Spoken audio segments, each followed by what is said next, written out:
Discover the untold story of college hookup culture with American Hookup by Lisa Wade. This insightful and engaging audiobook explores the complexities of modern relationships on campus. Evelyn kept fighting, and she was able to interrupt her assault. Research has shown that yelling, punching, or fleeing reduces the likelihood of a completed rape by 81% without increasing the severity of injuries sustained by victims. For Evelyn, fighting back worked. "I managed to break free," she wrote, "and I told him if he did it again I'd beat the shit out of him." She started pulling on her clothes, hiding her body from the man who had just violated it, but she had second thoughts. Her mind turned to the party across campus, and she pictured one of her friends, a tiny, very thin, sweet girl named Faith, who she knew was still at the dance. "I thought that if I let him go," she told me later, "he would go back to the dance and find someone weaker than me to take advantage of." She looked across the room at her rapist. If she let him have sex with her after all, she decided, at least it would be one night he wouldn't rape anyone else. So, she turned back to him and consented to sex with a condom. Everything he did felt terrible, she recalled. "I tried not to be there." In the morning, she discovered a 2-inch-long laceration at the entrance to her vagina. The wound took a month to heal, but Evelyn didn't heal with it. When I caught up with her years later, she was still struggling to recover from her assault.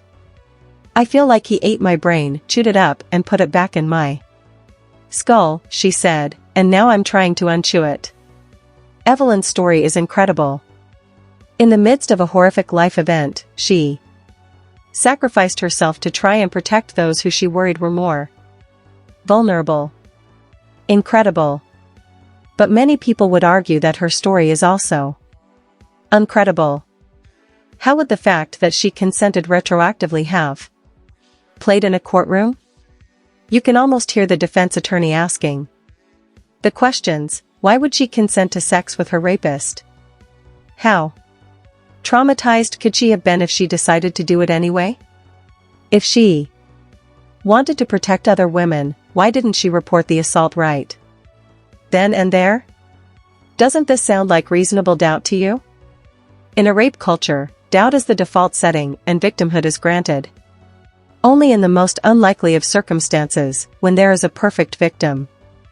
This imaginary victim is a woman who has lived a perfect life and was having a perfect day on the day she was raped. At the time of the assault, she will have been doing perfectly respectable things in a perfectly respectable place, wearing a perfectly respectable outfit. To the perfect victim, the rapist will be a stranger with a weapon, and she will say the perfect thing and fight back just the perfect amount. Afterward, the perfect victim will immediately call the police, leaving the crime scene, her body, just perfectly as it was. At the police station, the perfect victim will be just perfectly destroyed. The nurse will gently ask to photograph the bruises emerging on her arms and inner thighs. They are the perfect evidence, she will say. There are no perfect victims. There are typical ones, though. And Evelyn is typical. The typical victim is also female, but her life has been decidedly imperfect, and so are the circumstances of her assault. The typical victim's memory is warped by trauma such that she forgets, misremembers, or tells inconsistent stories. The typical victim is familiar with her rapist and often makes decisions after the offense that seem friendly or romantic in retrospect. The typical victim doesn't tell any authority. 80% of assaults of college students go unreported, and if she does tell, she may laugh or seem unperturbed or wait as long as a year to do so. That's typical. There are no perfect victims, there are only real ones.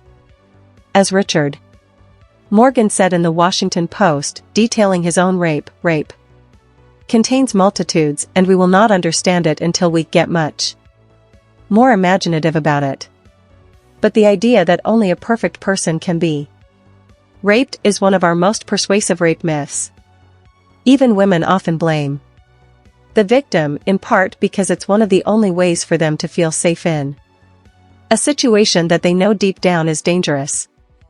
Even victims often blame themselves. Jonah's friend Danica happened upon a girl crying on a curb late one Friday night. She didn't know her, but sat down to see what was wrong. "Please leave me alone," the girl said. "I just want to feel like shit by myself." Danica asked if she could just sit quietly next to her, and she agreed, and, after a few minutes, the crying girl told her that she and her boyfriend had broken up because she'd had sex with another guy. She said that she'd been flirtatious and that they'd kissed a few times before, but that the night they had sex she was blackout drunk. It was her own fault, she said, her fault for flirting, her fault for drinking, and her fault for cheating. She was sure that no one would believe that she didn't intend to have sex with him. "It's my fault. I know it's my fault," she said, repeatedly, in tears. What the girl on the curb didn't know was that the guy who had sex with her while she was blacked out had the same name as the man who tormented Song and raped Evelyn. If she had known, she might not have been so quick to place the blame entirely on her own shoulders. But that's what she did. In the last days of 2015, the mega-celebrity Bill Cosby was finally arraigned on felony charges of indecent assault. As he was guided into a police department to be fingerprinted and photographed, he passed a bank of news cameras and a small crowd. One of the demonstrators could be heard yelling, "You're a monster," over the collective shouting. In the garish light of today, after more than 50 women have come forward with chillingly similar stories, it is easy to see Cosby as a monster. It took 15 years of accusations, going back 5 decades, though, and several civil suits before America seemed ready to consider the possibility that Cosby was a bad man. It was too painful, maybe, because we had come to think of him as synonymous with Cliff Huxtable. His character on The Cosby Show, perhaps the most lovable father ever to grace American TV screens. Now we say that Bill Cosby is no Cliff Huxtable. Bill Cosby is a monster, Cliff Huxtable, the very model of the good man. But we shouldn't be so confident that Dr. Huxtable is not a rapist, too. Good people rape when their judgment is perverted and the circumstances are just right. Upstanding people rape, leaders of our communities, husbands, doctors. Most of them rape, maybe, only once. We will never know, sociologist Alan Johnson insists, if a young Cliff Huxtable, in college, perhaps, or during his medical training, ever got a woman drunk or stoned or otherwise unable to say no to having sex with him. Men that seem good, men that are good, sometimes rape. Hookup culture is dangerous because it's the ideal environment for the serial rapist. But it is dangerous, too, because it seduces too many students into thinking that in certain situations sexual aggression is allowed. We need to fear it because it puts students at risk of being victimized, but also because it puts them at risk of committing a crime, even if just once. Because hookup culture says that they can and they should. Moving on. Esther grew up really out there. Her mother was Moroccan and had emigrated from Israel before meeting and marrying her dad, so she grew up as a member of a religious minority with an ethnically ambiguous look. She'd also been raised to express her sexuality and gender identity as she wished, and she became an enthusiast early. She had her first experience with consensual sex at age 14 and enjoyed hookups throughout high school and college. Eventually, she would come to see herself as just a little queer. She was transformed by a class on Eastern philosophy. To everyone Else it was just a textbook, she recalled, but to me it was an existential crisis. After freshman year, she became involved with a diverse group of students fighting for progressive change on campus. When I talked to her after graduation, she was embarking on a career devoted to bringing mindful practices to the lives and work of activists. She left college with a stronger sense of who she was and a clear idea of what she wanted to contribute to the world. Along the way, her relationship to sexuality changed, too. She came to have much higher standards for the level of communication that she shared with her partners, and she required a different level of trust. Instead of meaningless sex, she aimed for sexual encounters that were deeply spiritual. But she was still an enthusiast. Being able to be sexually active early with many partners, she told me, had been like therapy. She had been sexually assaulted at 13 and positive, freely chosen, pleasurable sexual experiences were the first stage of her recovery. Like Esther, a little over half of the students in this book who started out as enthusiasts were still excited about hooking up at the end of our time together. Another 3 had joined their ranks. Hookup enthusiasts. Maybe a minority on college campuses, but they're not a trivial one, and their experiences show that casual sex can be fulfilling and affirming both in college and beyond. Most of my abstainers also felt confident about their choice not to engage with hookup culture. They were the most stable group of students. Of them, more than 3/4 would remain abstainers throughout the year. Another dozen students would later decide that opting out was best for them, too. A few of these decided against hooking up after having singularly terrible moments that irrevocably harmed their ability to enjoy the opportunity for casual encounters. Many simply decided that, on balance, it wasn't worth it. Others just lost interest. Among the dabblers, a third defected and a handful joined, with most of the movement being between dabbling and abstaining. Though the dabblers in my study were by definition unsure of their motivations, ambivalent about hooking up, or doing so primarily in the hope of forming a relationship, most who participated were glad they did.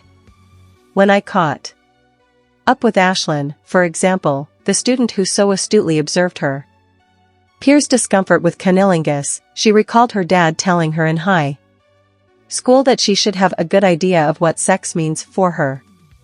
At the time, she had felt that sex should mean love, so she planned on ensuring that all of her sexual experiences would be special. In college, though, this felt too constraining.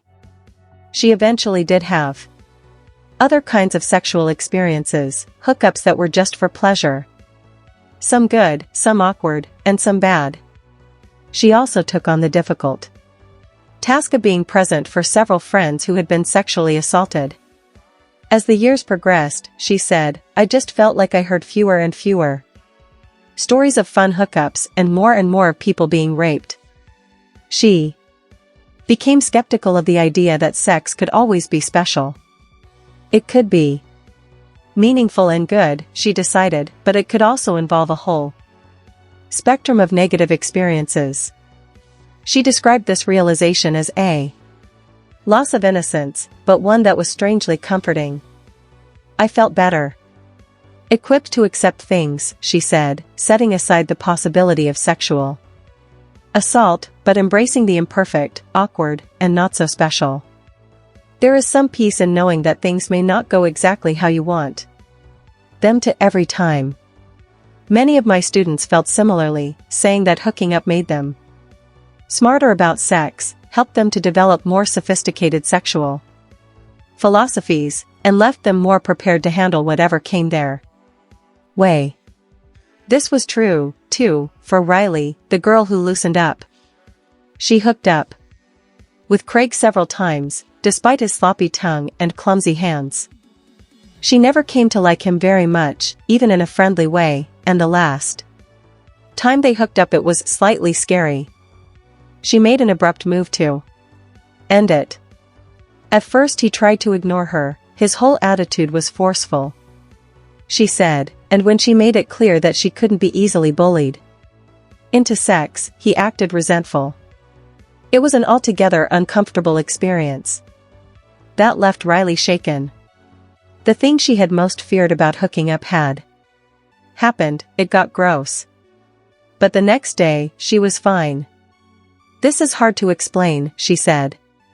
"I was so afraid that I wouldn't be able to handle it, so hooking up with someone I didn't know that well, and stopping when I wanted, and feeling okay about it the next day, made me feel strong." Things had got gross. She'd had the strength to stop the encounter, and it hadn't wrecked her. Quite the opposite, in fact, it made her feel more capable of taking care of herself than ever. Deep down, she realized she'd been worried that one misstep, one bad choice in partners, would irrevocably harm her. This was a distressing thing to believe, and she realized that her rule to have sex only when in love wasn't just a moral principle, it was an effort to protect a self that she worried could be easily destroyed.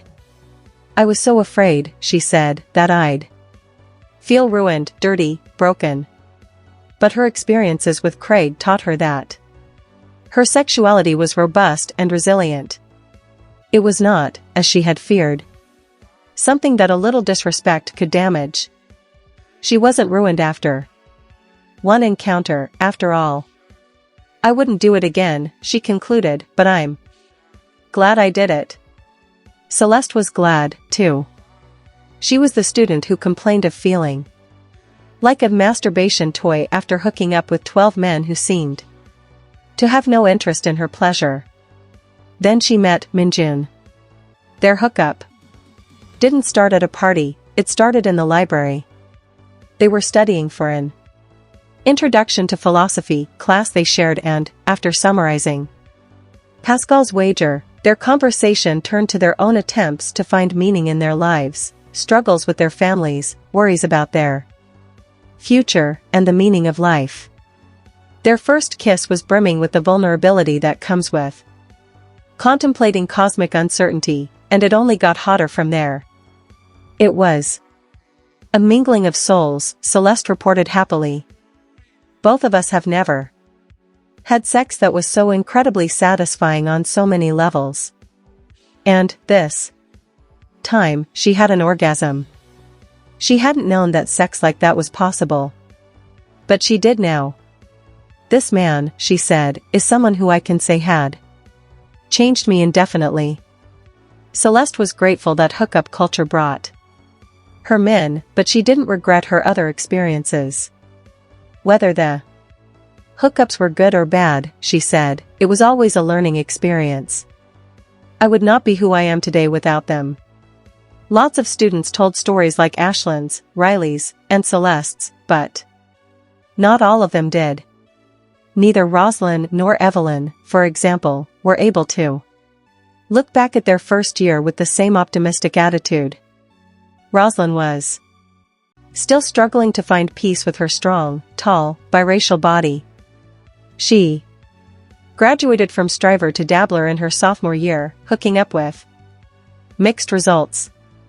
After college, though, she focused on becoming comfortable with herself, putting a temporary moratorium on romantic and sexual interactions with men to focus on self-care, mental health, and well-being. She had gained the strength to resist succumbing to the need for men's attention, but it was still there simmering.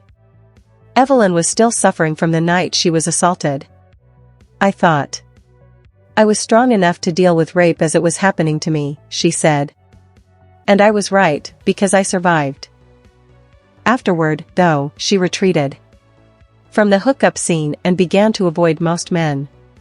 She had flashbacks and uncontrollable moments of panic. She feared that she would be forever broken and unwanted, unlovable because of her trauma. But she did eventually seek out and find kindness in men and solace in their arms. When I talked to her, her body had healed and her heart had started to recover, but her psyche was still wounded. I did not know how to defend myself against the mindfuck, she said.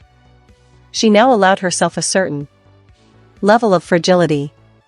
My rape has made me realize that there are many ways to be strong, she surmised, and admitting that you can be weakened sometimes can be one of them. Hookup culture was particularly cruel to Evelyn and Roslyn. For most students, it was just a heavy dose of realism. Some, like Ashlyn, knew that they had gotten lucky, escaping without any serious, lasting harm. And, in the end, the sexual culture on campus was just one dimension of their collegiate experience and didn't define all of their time there. The first big change happened in sophomore year, when most of the students I followed up with made true friends. Burke said that his friendships were one of the beautiful things about college. He remained relationship-oriented, and his friends came to feel like family. Ren, the pansexual student who almost transferred after her first year, found a whole allotment of fabulously queer women when she joined the intramural softball team.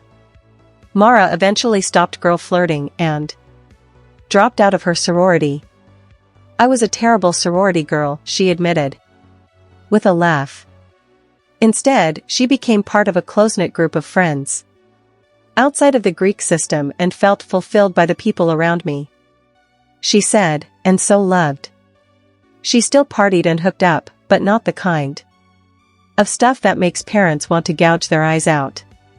Even shy, sexually frustrated Xavier made friends.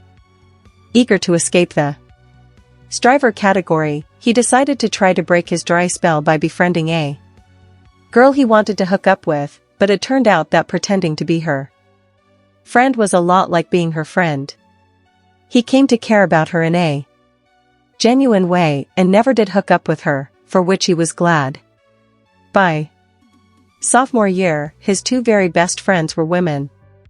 Luckily, I was able to mature, he said in retrospect. In their sophomore and junior years, many students also became engrossed in their education. Ashlyn discovered a passion for working in drug addiction prevention. She joined a team of educators and spent a lot of time at local middle and high schools. It was fulfilling and fascinating, she said happily. After his first kiss, Omar declared a time-consuming major. He never did have an orgy, at least, he hasn't yet.